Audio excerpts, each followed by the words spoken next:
the preposterous heresy, a logical proof of the Antichrist. I have spent a lifetime as an outsider, a black sheep looking in at the institutions of men. I have witnessed the hustles of the world, the scams perpetuated by the so-called assholes, the vampires, and the controllers. I have trained myself to follow the money to expose the rigged game. However, of all the double talk and smoke and mirrors I have encountered, none is more absurd, baffling, or preposterous than the claim that the modern, institutional Christian world is Christ-like. This assertion is a lunacy so profound and mind-boggling that it compels one to wonder how its proponents manage to pass themselves off as followers of Jesus Christ of Nazareth. This is not merely a matter of opinion or feeling. It is a matter of logic. A claim has been made, we are Christ-like. This is a testable hypothesis. To validate it, I must establish a control group. The core premise is the founder, Jesus Christ of Nazareth. I will then test the historical and contemporary actions of the institution that bears his name against this control group. If the actions do not align with the premises, the claim is false. If the actions invert the premises, the claim is a preposterous lie. The core ethical premise of the founder is clear and absolute. He summarized all law and prophecy into two commands: love God and love your neighbor as yourself. His life was a testament to compassion for the marginalized, service and humility, and mercy and forgiveness.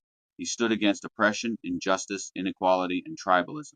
The core theological premise is salvation and redemption, embodied in the redemptive sacrifice on the cross, an ultimate display of love and self-sacrifice in the face of worldly power and violence.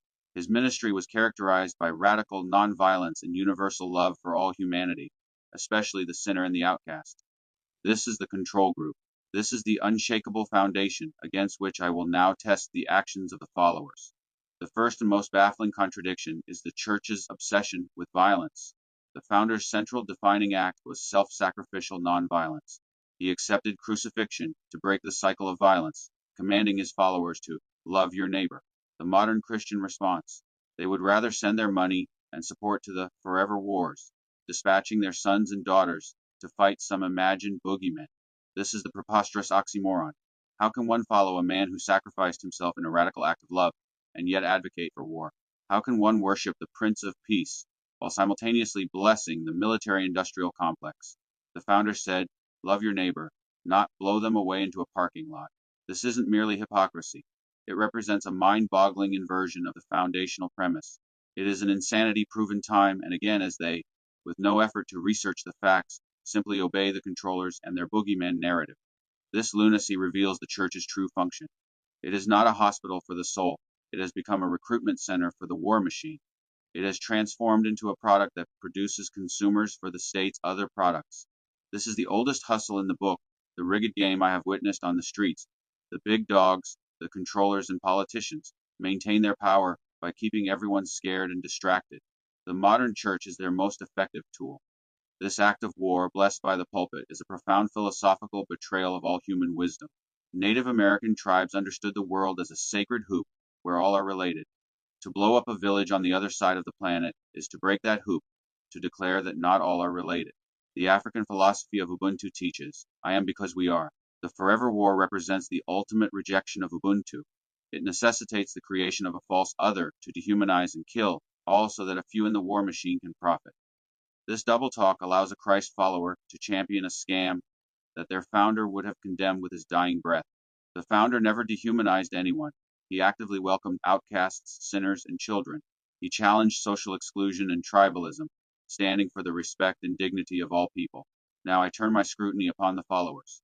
When Christians arrived in the Americas, they did not see neighbors or people created in God's image. Instead, they looked at entire civilizations, rich in profound philosophies and sacred traditions, and labeled them as savages. Why? Because as in any hustle, one must dehumanize the victim before robbing them. This labeling was the double talk necessary for the real motive, to steal their lands and take their lives. How is this Christ-like? Where is the love for humanity in this act of systematic genocide? Where is the compassion for the marginalized? This is not the sacred hoop of the indigenous, which sees all things as related. This is the boot of the conqueror, justified by a preposterous double talk that calls theft, destiny, and mass murder God's will. The ancient Tao of the East teaches that the highest state is harmony, a balanced, natural flow. This so-called Christian conquest was the most violent and profound imbalance imaginable. It represented the ultimate adharma, unrighteousness, a total violation of the cosmic order. This is the vampire and asshole logic scaled to a civilization. It is lunacy to read "Thou shalt not kill" and "love your neighbor," and conclude that it is one's holy duty to annihilate an entire race of people for their land. Such reasoning is an absurd and baffling act of intellectual and spiritual corruption. This baffling logic, this ability to read a text and arrive at its exact opposite, reaches its most preposterous pinnacle in the actions of Christian slave traders. The founder's core premise was salvation and redemption. He stood against oppression and injustice, emphasizing servanthood, not slavery. His entire message was one of liberation, liberating the soul from the bondage of sin, and liberating the oppressed from the Pharisees. Now I test the followers. Christian slave traders were pivotal in the slavery industry. This is not an exaggeration, it is the cold, hard historical record. An entire global economic system of kidnapping, mass murder, torture, rape, and human bondage was built and run by Christians. This was justified from the pulpit and defended using God's word, turning the sacred text into a scam to secure their hustle. This represents the ultimate mind-boggling double talk. How does one read "love your neighbor as yourself" and conclude that it is permissible to enslave one's neighbor, branding him like cattle and selling his children? How does one read that all people are created in God's image, and then conclude that it is acceptable to commodify that image, placing a price tag on a living soul? The great philosopher Immanuel Kant provided a logical test for morality. Treat all human beings as ends in themselves, never as means to an end. The Christian slave trader not only used people as a means, he defined people as property, creating a hierarchy so profound that one Christian had the right to own another. This is the ultimate country club logic, establishing a permanent dehumanized underclass to define one's own righteous and superior status. This lunacy represents the most potent preposterous heresy in human history. It proves that the institution, far from being Christ-like, has been, for centuries, the primary engine of the very oppression and injustice its founder stood against. So how do these phony, fraud, fake, pretender do-nothings manage to pass themselves off as followers of Christ? They achieve this by perfecting the Pharisee model. They operate an exclusive country club, and the price of admission is self-righteousness. To create self-righteousness, one must manufacture a sinner to define oneself against. The self-righteous institution needs an unclean group to point at. I observed a Christian nation, the United States, round up its own citizens, Japanese Americans, and send them to concentration camps during World War II. This was not done by pagans. It was executed by a Christian government, with the silent complicity, and in many cases the vocal support of the Christian church. Why? Because in a time of war they needed a boogeyman to distract from the real hustle. This tactic persists today. They blame the LGBTQ community, Muslims, and liberals. They are scared and self-righteous, necessitating perpetual conflict, if not with a fictitious evil dictator overseas, then with their actual neighbors at home. This represents the lunacy of the Pharisee, the hypocrisy that the founder died condemning. This is what the philosopher Nietzsche termed resentment, or slave morality. The self-righteous individual is in fact a weak individual. He is spiritually and psychologically bankrupt, deriving his identity from outward judgment, pointing out the sinful lives of others. He defines his cleanliness only by labeling others as unclean. This country club dynamic requires the existence of an outside group. To feel included, one must have someone excluded. To feel righteous, one must have a sinner to dehumanize. This is why they prohibit the spiritually sick from their doors. The country club must be exclusive. In contrast, a hospital is inclusive. It exists for the sick. The modern church is a preposterous institution that claims to be a hospital, while operating as a country club that only accepts the healthy, or at least those who are playing dumb as a fox and pretending to be. Ultimately, I am left with a conclusion, tested by logic and proven by the bloodstains of history. The claim that the modern Christian institution is Christ-like is not merely absurd. It is the opposite of the truth. Christ was a prophet who defied power. The church is a corporation that colludes with power. Christ was a pacifist who died in a redemptive sacrifice. The church is a warmonger that blesses the military-industrial complex and sacrifices others. Christ was a healer who never dehumanized anyone. The church was a conqueror that dehumanized savages for land and a slave trader that commodified souls for profit. Christ was a savior who welcomed outcasts. The church is a country club that creates boogeymen and scapegoats to maintain its self-righteous illusion of perfection. The institution is not failing to be Christ-like. It is succeeding at being anti-Christ-like. I mean this not in the boogeyman sense, but in the purely philosophical sense. It is the inversion, the antithesis, the shadow of every single core premise of its founder. It represents the oldest hustle, the biggest scam, a rigged game that has bafflingly convinced the world that the wolf is the shepherd.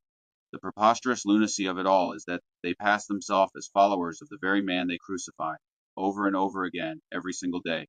I look at the forever wars that stain our maps, and I see the oldest hustle in the book, scaled to a global apocalyptic level. I've seen the same dynamic on the streets.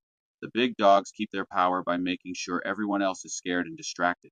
The local tough runs his racket by convincing the neighborhood they need his protection from a boogeyman he himself created.